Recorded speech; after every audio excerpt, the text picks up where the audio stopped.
कुंभकर्ण क्यों सोता था 6 महीने? असली रहस्य।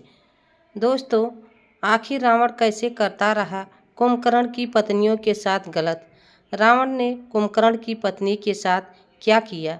हम सबको पता है कि कुंभकर्ण रावण का भाई अपने भाई के लिए ही राम से युद्ध किया और उस युद्ध में वह मारा गया था। लेकिन दोस्तों, क्या आपको कुंभकर्ण के बारे में और कुछ पता है या फिर कुंभकर्ण की पत्नियों के बारे में आपको पता है? अगर नहीं पता है तो बता दें कि कुंभकर्ण की पत्नियों के पास इतनी शक्तियाँ थी।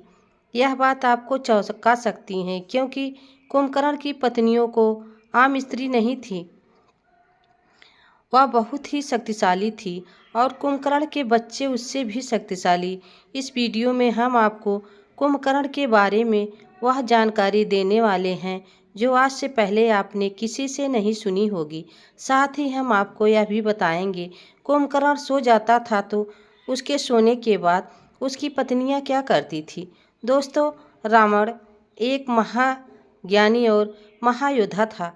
कुंभकर्ण भी रावण की तरह महाज्ञानी और महायोद्धा था, लेकिन श्राप के कारण वे दोनों जय विजय के रूप में विष्णु जी के द्वारपाल थे। उस दौरान उन्होंने कुछ ऋषियों का अपमान किया था, जिसकी वजह से उन्हें श्राप मिला और इस श्राप की वजह से जय और विजय का जन्म राक्षस यानी कि रावण और कुंभकर्ण के रूप में हुआ। बाद में उन्हें अपने पिछले जन्म का आधा भाग याद ही नहीं रहा था, बस उन्हें विष्णु जी के द्वारा बताई गई यह बात याद था। कुंभकर्ण एक ज्ञानी था, जिसकी सज़ा उसे मिली तो उसे वह भोगनी पड़ी। लेकिन रावण चालाक था।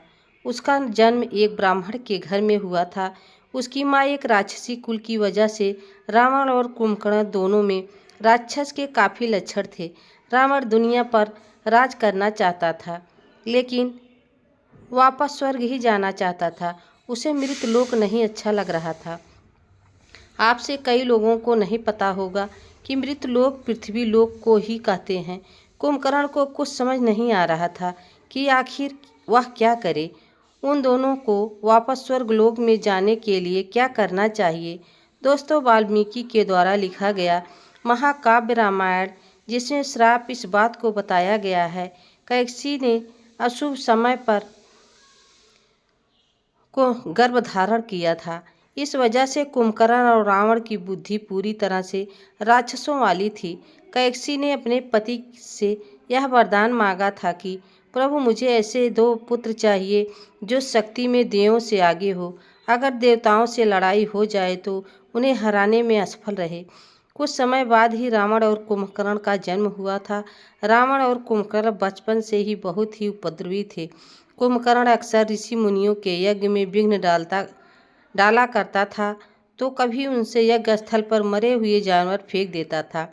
एक बार इन सारी चीज़ों से परेशान होकर ऋषि मुनियों ने इस चीज़ की शिकायत ब्रह्मा जी से की। ब्रह्मा जी को पता था, इसलिए ब्रह्मा जी ने नारद से कहा कि आप कुंभकर्ण को कैसे भी करके कुछ दिन शांत करिए। नारद जी तुरंत कुंभकर्ण के पास प्रकट हुए और कुंभकर्ण से कहा कि आप क्यों मुनि ऋषियों से उलझ रहे हैं? आप खुद इतने बलवान हैं कि आप कुछ भी कर सकते हैं। बस उसके लिए आपको एक काम करना होगा। आपने वह कर लिया तो आप ब्रह्मा तक को जीत सकते हैं। यह सुनकर कुंभकर्ण की आंखों में एक चमक आई। उसने पूछा कि ऐसा क्या है जिसे मैं करके भगवान तक को हरा सकता हूँ? तब नारद जी ने कहा कि अगर तुम मधुरांचल पर्वत पर तपस्या करके भगवान ब्रह्मा को खुश कर सकते हो तो वे आपको वरदान देंगे। कुंभकर्ण जब मंदराचल पर्वत की ओर बढ़ा तो उसने रास्ते में देखा कि बहुत ही सुंदर मनमोहक स्त्री उसके सामने से निकल गई। उसे देखते ही वह उसके पीछे चल पड़ा। वह लड़की कोई और नहीं बल्कि ब्रजबाला थी। उसे माया कन्या भी कहा जाता है, क्योंकि उसके पास कई मायावी शक्तियाँ थीं। उसने कहा, सुंदरी, तुम कौन हो? मेरा हृदय तुम पर आ गया है, मैं तुमसे विवाह करना चाहता हूँ। ब्रजबाला कुंभकर्ण से करीब 2000 साल बड़ी थी, क्योंकि जब भगवान विष्णु ने धरती को 3 पग में नाप लिया था, ब्रजबाला को मृतलोक में इतना समय एक श्राप की वजह से बिताना पड़ा था और दोनों ने कुछ समय साथ में बिताए। कुंभकर्ण ने उसे अपनी तपस्या के बारे में बताया। वह तपस्या करने निकल पड़ा। कुछ ही दिनों में कुंभकर्ण ने अपनी तपस्या शुरू कर दी। उधर भगवान शिव जी ने पार्वती माँ के लिए सोने की लंका का निर्माण कराया था और लंका में गृह प्रवेश के लिए भगवान शिव और पार्वती जी एक विद्वान पंडित को ढूंढ रहे थे। रावण लंका का गृह प्रवेश किया और जब बात दक्षिणा की आई तो रावण ने भगवान शिव से दक्षिणा के रूप में लंका ही मांग ली और शिव जी ने समस्त लंका रावण को दे दी। रावण शिव जी का बहुत बड़ा भक्त था। उधर रावण ने अपना बसेरा लंका में कर लिया और वहाँ उसने सारे ग्रहों को अपनी लंका में बांध लिया। उसने सबसे पहले शुक्र ग्रह को बांधा, क्योंकि शुक्र ग्रह विलासा, स्त्री सुख और धन संपदा का कारक है। सबसे आखिर में उसने अपने भाई कुबेर को अपने पास बंदी बना लिया ताकि उसके पास धन संपदा की कमी ना हो। इतना करते करते कुंभकर्ण की तपस्या पूरी हुई और उसके पास ब्रह्मा जी प्रकट हुए और कहा कि मैं तुम्हारी तपस्या से प्रसन्न हुआ, मांगो तुम्हें क्या मांगना है। ये सारी चीज़ पहले से ही तय थी, इसलिए ब्रह्मा जी सरस्वती जी से कहा था कि जब कुंभकर्ण मुझसे वरदान मांगे तो तुम उसकी जीभ पर बैठ जाना या फिर उसकी बुद्धि फेर देना, क्योंकि जो कुंभकर्ण मांगने वाला है अगर वह उसे मिल गया तो वह पूरी सृष्टि में हाहाकार मचा देगा। कुंभकर्ण भगवान से इंद्रासन मांगना चाहता था, लेकिन सरस्वती माता की वजह से उसने निद्रासन मांग लिया। आपको बता दें कि निद्रासन का मतलब होता है हमेशा सोते रहना। इस वरदान के हिसाब से तो मेरा भाई कुंभकर्ण हमेशा सोता रहता, लेकिन यह बात रावण को पता चली तो उसने ब्रह्मा जी के पास जाकर उनसे बात की। यह सब ब्रह्मा जी और माता सरस्वती की लीला थी। कुंभकर्ण मांगना इंद्रासन ही चाहता था, क्योंकि उससे बात करने और समझने के बाद ब्रह्मा जी ने अपने दिए हुए वरदान में बदलाव किया। कुंभकर्ण 6 महीने में मात्र एक दिन उठेगा और उसकी पहली पत्नी ब्रजबाला के 2 बच्चे थे, जिसमें से एक का नाम कुंभ और दूसरे का नाम निशुंभ था, जो कि आगे चलकर माता शेरावाली ने मारा था। आप जब अपने घर में शेरावाली माता की आरती करते होंगे या फिर आपने कहीं आरती सुनी होगी तो आरती में एक लाइन खून भरी शुभ निशुभ दानव तुम मारे रक्त बीज संघन संहारे आती है। इस लाइन में कुंभकर्ण के 2 राक्षस बालकों का जिक्र किया गया है। इसके अलावा कुंभकर्ण की पत्नी ब्रजबाला को भगवान विष्णु जी से वरदान था, उसका बनाया हुआ हथियार सृष्टि का सबसे अच्छा और सबसे मजबूत हथियार होगा।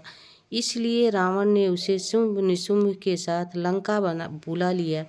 दोनों भाइयों को माता शेरावाली ने मारा था। इंद्रासन का वरदान मिलने के बाद कुंभकर्ण सबसे पहले इंद्र भगवान को जीतना चाहता था और अगले दिन अपने सिंहासन इंद्रासन के वरदान के कारण कुंभकर्ण लंका पहुँचते ही वापस सो गया। जब कुंभकर्ण इंद्रलोक से वापस आया तो अपना दूसरा विवाह किया था। कुंभकर्ण ने दूसरा विवाह किया था, इसके साथ उसका दूसरा बेटा हुआ और उसके शादी के बारे में काफ़ी सारे चीज़ें हैं। ब्रजबाला लंका में हथियार बनाने का काम करती थी और खाली समय में तो कुंभकर्ण के लिए खाना बनाती थी, ताकि जब कुंभकर्ण 6 महीने बाद अपनी नींद से जागे तो उसके द्वारा बनाया खाना खाकर कुंभकर्ण की भूख मिट सके।